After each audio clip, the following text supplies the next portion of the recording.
Rapid detection service is something you can compare to an alarm system in your building.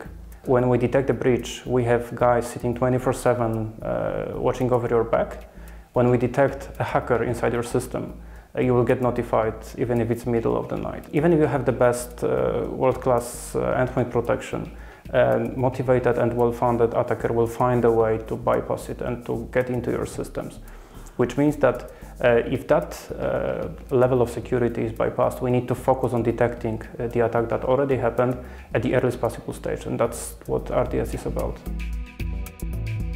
There are two main categories of threats. One is the common stuff, the malware, ransomware, and all the common criminal stuff that happens to all of us, and the motivation is purely financial. And that also happens to the companies. So it's not only individuals being hit by ransomware, for example, but also big companies.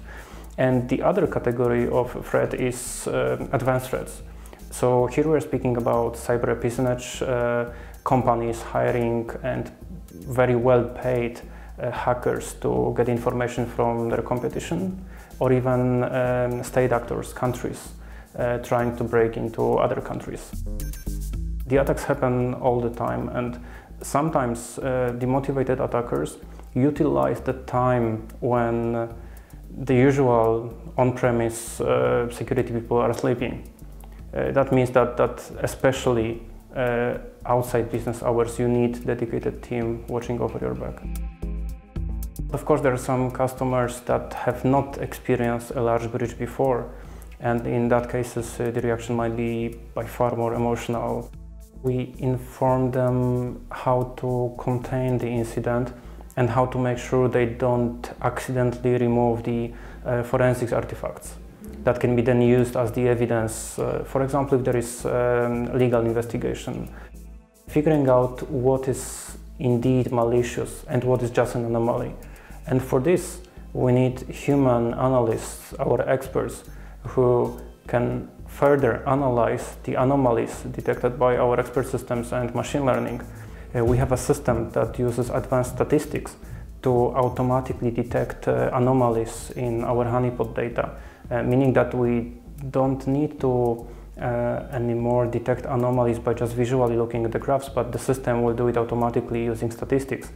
So if you engage that, if you have the actual data, and if you remove the trend and the seasonality from that, you will get the real anomaly, and that's exactly what the system is doing. We also use our honeypots as one of the sensor type in rapid detection service, meaning that we put the very same piece of software in our customer's network, and then if the honeypot being seen as an easy target for the attacker, but whenever we see that somebody is trying something on the honeypot, if it's inside the corporate network, we can be pretty sure that there's even either a pen test going on or somebody's doing something malicious. I believe that none of the current threats will go away. So also in the future we'll need endpoint protection and all the traditional firewalls and whatnot. That's super important, and that's a must-have. We'll see more and more new vectors of attacks. Currently what we can see is Internet of Things and all sorts of practical applications of machine learning and artificial intelligence. But I'm pretty sure it won't stop here. It will get even more interesting.